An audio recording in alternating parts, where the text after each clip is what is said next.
جو کرتا ہے وہ مومن, جو نہیں کرے وہ منافق اور کافر ہو جاتا ہے. تو نیک عمل مومن اور منافق کے بیچ فرق کرتا ہے. باتیں کرنے سے کچھ نہیں ہوتا, عمل کرنا پڑتا ہے. اگر آپ اپنے آپ کو مومن بولتے ہیں نا, نمازیں پڑھنا پڑتی ہیں, روزے رکھنا پڑتے ہیں, خرچ کرنا پڑتا ہے, زکوٰۃ حج و عمرہ کرنا پڑتا ہے, نیکی کا حکم دینا پڑتا ہے, برائی سے روکنا پڑتا ہے, دعوت دین کا کام کرنا پڑتا ہے, سچ, امانت داری, وفاداری, وفا شعاری, حیا, ساری اچھائی اپنانا پڑتی ہے, اپنے عمل کو بہتر بنانا پڑتا ہے, تب آپ مومن ہیں. اور اگر زبانی جمع خرچ ہے, ایسا ہونا چاہیے, نماز عبادت ہے بہت بڑی, روزہ بہت بڑی عبادت ہے, اللہ والے, یہ وہ, کئی لوگ ہوتے ہیں نا باتوں کے دھنی ہوتے ہیں, بولتے بہت زیادہ ہے پر عمل میں کچھ نہیں ہوتا. تو مومن اور منافق کے درمیان فرق کرنے والی چیز عمل صالح ہے, نیک عمل ہے. جو کرے وہ مومن, جو نہ کرے وہ منافق اور کفار کے صف میں شامل ہو جاتا ہے. یہ بڑی اہم بات اللہ نے ہمیں بتا دی. نمبر 3, انسان کو گناہ کے وقت رب کا تصور کرنا چاہیے. وہ ظاہر و باطن کو جانتا ہے. میں کہتا ہوں کہ اگر اس ایک تصور کو ہم سمجھ لیں نا, پوری زندگی سدھر جائے. کہ مجھے کوئی جانے نہ جانے, میرا اللہ جانتا ہے, میرا اللہ میرے باطن کو جانتا ہے, میرا اللہ میرے چھپے ہوئے اعمال کو جانتا ہے, میرے رب کو میرا اندھیرا پتا, میرا اجالا پتا, میرے رب سے میرا کچھ بھی چھپا ہوا نہیں ہے. دنیا مجھے اچھا سمجھے, عزت دے, بڑا مانے, سب اپنی جگہ, میرا رب میرے سب جانتا ہے, کالا سفید جانتا ہے, اندر باہر جانتا ہے. یہ ایک تصور انسان کے بدلنے کے لیے کافی ہے. اگر اتنا تصور دل میں آ جائے نا, ناپ تول میں کمی نہیں کرے گا, کاروبار میں دھوکے نہیں دے گا, کسی کے ساتھ غلط نہیں کرے گا, کیونکہ اس سے پتا ہے کہ میرا اللہ تو سب جانتا ہے نا. سامنے والے کو پتا چلے نہ چلے, میرا اللہ تو جانتا ہے نا. یہ تصور انسان کو بدلتا ہے. رب کے دیکھنے کا تصور, رب کے جاننے کا تصور, رب کے غیب اور حاضر کے جاننے کا تصور انسان کو بہتر بناتا ہے. یہ بڑی اہم چیز اللہ تعالیٰ آج کی آیت میں ہمیں بتا رہا ہے. نمبر 4, انسان کو عمل کر کے رب کے سپرد کر دینا چاہیے اور اچھی امید کرنا چاہیے. 2 شرطیں ہیں. کوئی بھی عمل آپ کر رہے ہو, عمل کرنے کے بعد اسے رب کے سپرد چھوڑ دو کہ میں نے اللہ کے لیے کیا, اب اللہ حوالے. دوسرا, اچھی امید بھی رکھو, اللہ قبول کرے گا انشاءاللہ, اللہ بدلہ دے گا انشاءاللہ. جیسے ہم روزے کے بارے میں وہ حدیث پڑھتے ہیں نا, صحیح بخاری کی مشہور روایت ہے کہ من صام رمضان ایمانا و احتسابا غفر له ما تقدم من ذنبه. جو انسان رمضان کا روزہ 2 شرطوں کے ساتھ رکھے, ایک تو ایمان, اللہ سپرد معاملہ کر دیا, دوسرا یقین ثواب کا, انشاءاللہ اللہ قبول کرے گا, ضرور اللہ قبول کرے گا. اگر یہ 2 شرطیں ہوں تو اللہ پچھلے سارے گناہ معاف کر دے گا روزے کی وجہ سے. ایمان, اللہ پر یقین. یہاں پر بھی وہی چیز بتائی جا رہی ہے کہ بندے کو نیک عمل کر کے اسے اللہ سپرد کر دینا چاہیے. میرا مقصد اللہ ہے نا, اللہ سپرد کر دیا. دوسرا, مجھے یقین ہے میرا رب قبول کرے گا, میرا اللہ قبول کرنے والا ہے, میرا اللہ میری نیکیوں کو جاننے والا ہے, میرے رب کو میرے ہر عمل کی, ہر نیت کی خبر ہے. اس یقین کے ساتھ اگر بندہ عمل کرے, انشاءاللہ اللہ رب العالمین اس کا عمل ضرور قبول کرے گا. پوائنٹ نمبر 5, انسان اگر اپنے ہر عمل میں رب کا مراقبہ کر لے تو اس کی زندگی بدل جائے.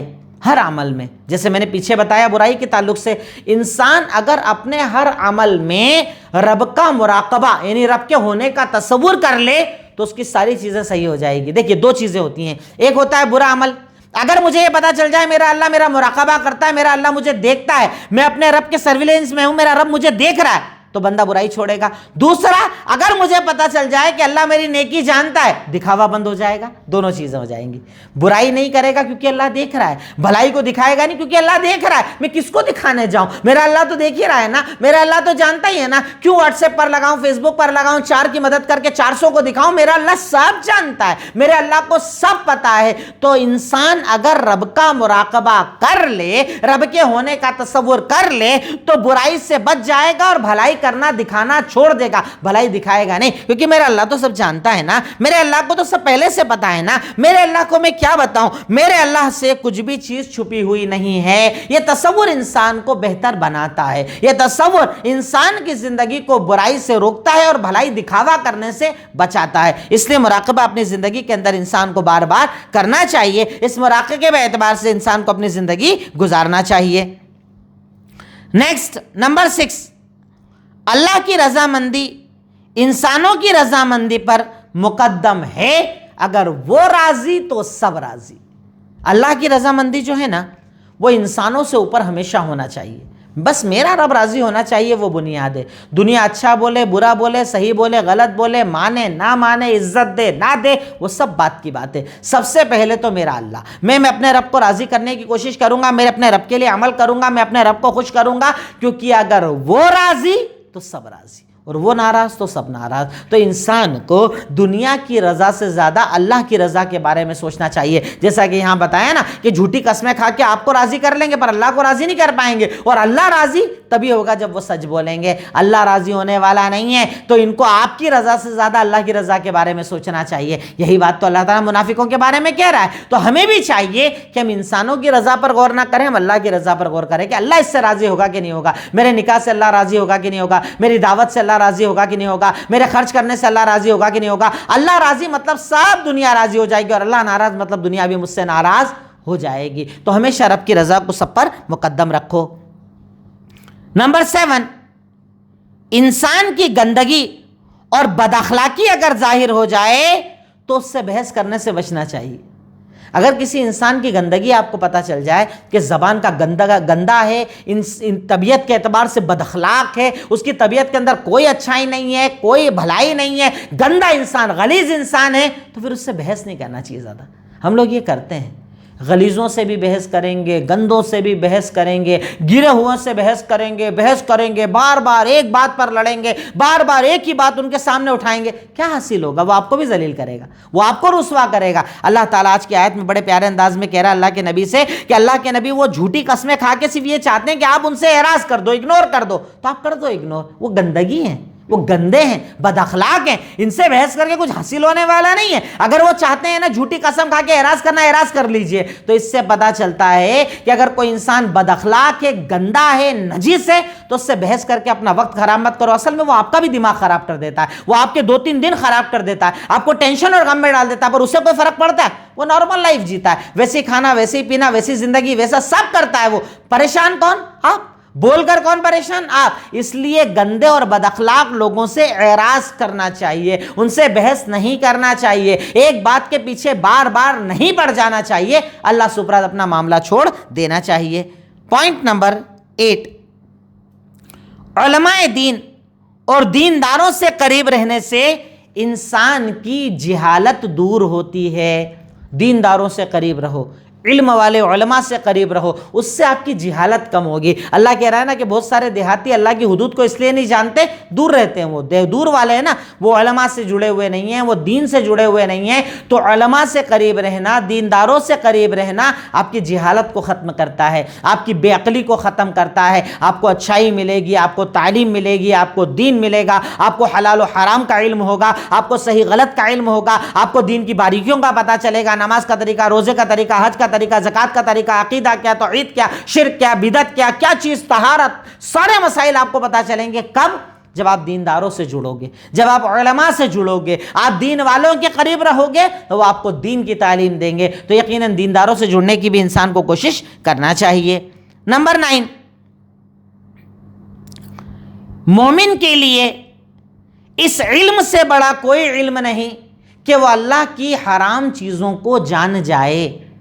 سمجھ رہے ہیں آپ؟ یہ علم بہت بڑا علم ہوتا ہے کہ ہمیں یہ پتہ چل جائے کہ اللہ نے حرام کیا کیا ہے، اللہ کی حدود کیا ہے، اللہ کی باؤنڈریز کیا ہے، اللہ تعالیٰ کسے حلال کسے حرام کہتا ہے۔ یہ علم ضروری ہے۔ ہمارے ہاں بہت سارے جاہل یہ سمجھتے ہیں کہ یہ تو سب عالموں کا کام ہے۔ عالموں کا کام نہیں، آپ کو ہی پتہ ہونا چاہیے۔ دن بھر کھانا کھاتے ہو، کیا حلال کیا حرام ہے؟ ہمارے ہاں لوگ سوال کرتے ہیں نا، ہم KFC میں جاتے ہیں، فلاں جگہ جاتے ہیں، یہاں جاتے ہیں، وہاں جاتے ہیں، اور وہاں پر تو عربی میں فتویٰ لگا ہوا ہے حلال کا، تو کھا سکتے کہ نہیں کھا سکتے؟ آپ کو پتہ ہونا چاہیے کہ احتیاط ضروری ہے۔ کیوں؟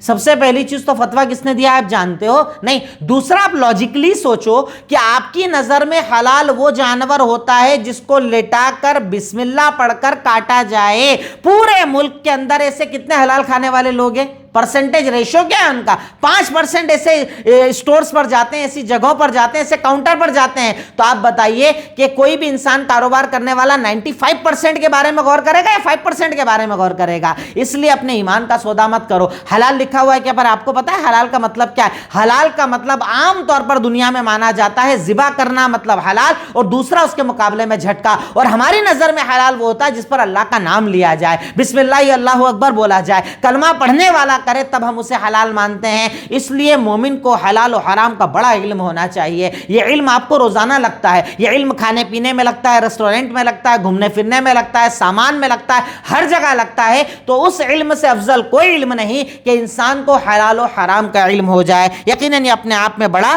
قیمتی علم ہوتا ہے. یہ پوائنٹ نمبر ہمارا 9 تھا. پوائنٹ نمبر 10, اگر اللہ کے راستے میں خرچ کرنا آپ کو مشکل لگتا ہے, بھاری لگتا ہے, اس کا مطلب آپ کے اندر نفاق آ رہا ہے. جیسے عام طور پر ہمارے ہاں لوگ رمضان میں زکوٰۃ نکالتے ہیں. اب زکوٰۃ کے لیے کتنا باریکی میں جاتے ہیں. میرے پاس اتنا مال ہے, اتنا بیوی کو دے دوں تو چلے گا کیا, اتنا ادھر کر دوں تو چلے گا کیا, اتنی زکوٰۃ نکالنا ضروری ہے کیا. اس زکوٰۃ کو کئی لوگ تو ہم سے ایسے بھی سوال پوچھتے ہیں کہ اپنی زکوٰۃ اپنے گھر میں استعمال کرنا چاہتے ہیں, ادھر دے دوں کیا, میرے گھر میں فلاں فلاں ہیں, جیسے کام کرنے والے نوکر ہیں, اب نوکر کو سیلری کی جگہ اپنی زکوٰۃ ہی استعمال کر لیتے ہیں لوگ. زکوٰۃ فرض ہے, زکوٰۃ ضروری ہے, آپ کو دینا پڑے گا. صدقہ خیرات کرنا رمضان میں بہتر ہے, اللہ کے نبی کرتے تھے. اگر اللہ کے راستے میں خرچ کرنے میں دل بھاری ہوتا ہے نا, دینے کی طبیعت نہیں چاہتی, اس کا مطلب آپ کے اندر نفاق آ گیا. دل کو صاف کرو, دل کو پاکیزہ کرو, کیونکہ جو مومن ہوتا ہے نا اس کا دل خوش ہوتا ہے دے کر, اور جو منافق ہوتا ہے نا اس کا دل بھاری ہوتا ہے, لالچ آتا ہے, اچھا نہیں لگتا ہے, دینے میں تکلیف ہوتی ہے. تو اس سلسلے میں بندہ مومن کو بہت زیادہ غور کرنا چاہیے. پوائنٹ نمبر 11, مومن کو اللہ کے راستے میں دینا ثواب لگتا ہے, اچھا لگتا ہے, اور اس سے دل خوش ہوتا ہے. مومن وہ ہوتا ہے, جیسے میں نے پیچھے پوائنٹ میں حالانکہ بتا دیا, پر الگ سے بھی اس پوائنٹ کو آپ سمجھ لیں کہ مومن کو اللہ کے راستے میں دینا اچھا لگتا ہے, خوشی ہوتی ہے, بہتر لگتا ہے, مزہ آتا ہے دینے کے بعد. جیسے جب میں کسی غریب کو کھانا کھلاتا ہوں نا مجھے سکون ملتا ہے, میں جب کسی غریب اور مسکین کی مدد کرتا ہوں نا مجھے سکون لگتا ہے. جیسا کہ میرے نبی کا فرمان ہے, اللہ کے نبی نے ارشاد فرمایا کہ ان اردت ان تلین قلبک, اگر تو تیرے دل کو نرم کرنا چاہتا ہے نا تو فامسح راس الیتیم, کسی یتیم کے سر پر ہاتھ رکھ دیا کر, مدد کیا کر. غریبوں کی مدد سے دل خوش ہوتا ہے. تو مومن جو ہوتا ہے نا وہ جب اللہ کے راستے میں دیتا ہے نا اس کا دل خوش ہو جاتا ہے, اسے اطمینان لگتا ہے, اسے مزہ آتا ہے, اسے خوشی محسوس ہوتی ہے, اور یہ خوشی صرف اللہ تعالیٰ مومنوں کو دیتا ہے. پوائنٹ نمبر 12, اللہ کے راستے میں دینے سے 2 فائدے ملتے ہیں. ایک تو رب ہمیں قریب کرتا ہے, دوسرا اللہ کے نبی کی دعائیں ملتی ہیں. واقعی یہ بہت بڑا انعام ہے جو سب کو نہیں ملتا. اللہ جسے چاہتا ہے نا اسے ہی ملتا ہے. اللہ کے راستے میں دینے سے 2 انعام ملتے ہیں. پہلا انعام اللہ کی قربت. اب سوچئے اللہ کی قربت سے بڑی کوئی دنیا میں نعمت ہے؟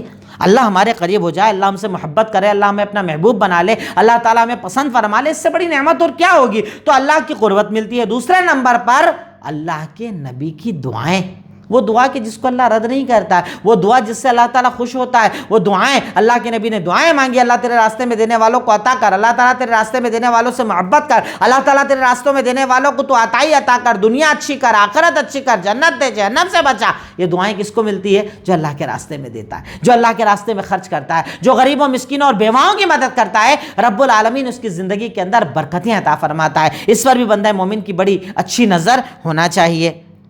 اسی طریقے سے پوائنٹ نمبر 13, کسی کے بارے میں برا مت سوچو, نہیں تو وہ برا آپ کے ساتھ بھی ہو سکتا ہے. یا اللہ, کیا مطلب یہ ایک پوائنٹ تو اگر دیکھا جائے تو پورا سماج گھرا ہوا ہے اس کے اندر. تو حسد ہی تو کھائے جا رہا ہے ہمیں. ان کا اتنا کام کیسے چل رہا ہے, ان کا اتنا بڑا گھر کیسے بن گیا, ان کی اتنی اچھی گاڑی کیسے, یہ اتنا زیور کیسے پہنتے ہیں.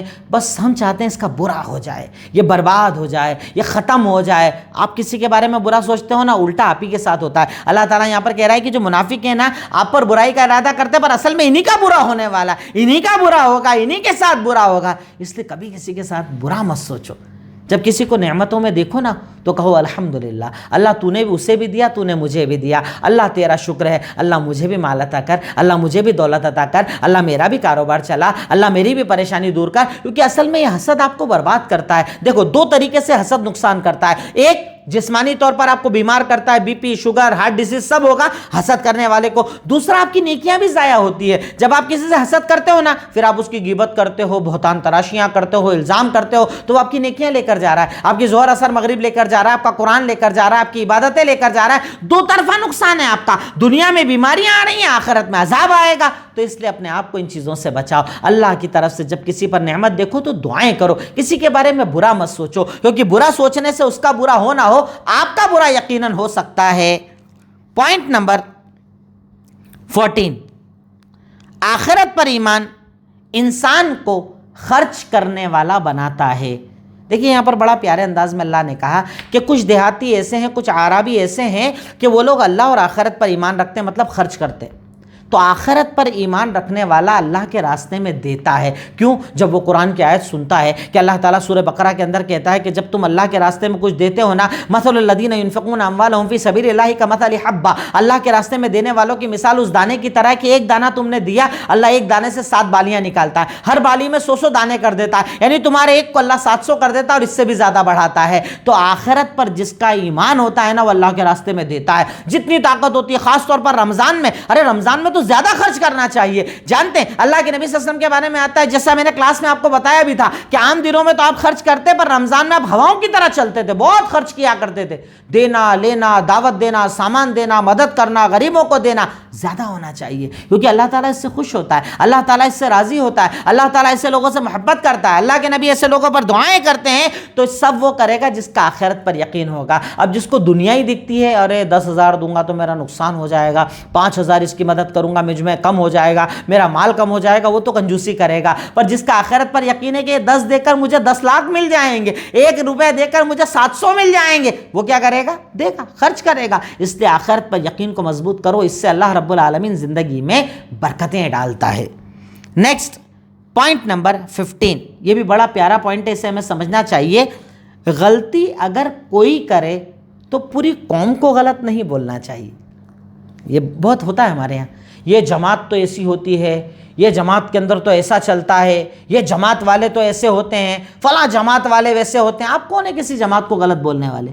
پرٹیکولر اگر کوئی پرسن غلط ہے تو اس پرسن کو بولو نا، پوری کو غلط نہیں بول سکتے۔ اللہ نے یہاں پر یہی بتایا کہ اعراب میں کچھ لوگ ایسے ہیں کہ اللہ کے راستے میں دینے میں ان کا دل بہت دکھتا ہے، پر اعراب میں کچھ لوگ ایسے ہیں جو ایمان والے ہیں، آخرت پر یقین۔ اللہ دونوں میں ڈفرینشیٹ کر رہا ہے، اللہ تعالیٰ دونوں کو الگ الگ کر رہا ہے۔ مطلب یہ بتا رہا ہے کہ پوری قوم کو ایک ساتھ غلط مت بولو، پورے لوگوں کو ایک ساتھ غلط مت بولو، اچھے بھی ہوں گے برے بھی ہوں گے، جو برا ہے اسے برا بولو، جو اچھا ہے اسے اچھا بولو، یعنی فرق کرو۔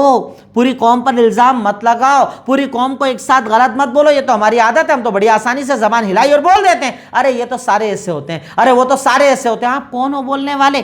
آپ کیا جانتے ہو معاملات کو؟ آپ کیا جانتے ہو کسی کی اچھائی اور برائی کو؟ اس لیے بہت سوچ سمجھ کر اپنی زبان کو استعمال کیا کرو۔ اب اس کے بعد ہمارا آخری پوائنٹ آتا ہے عمل۔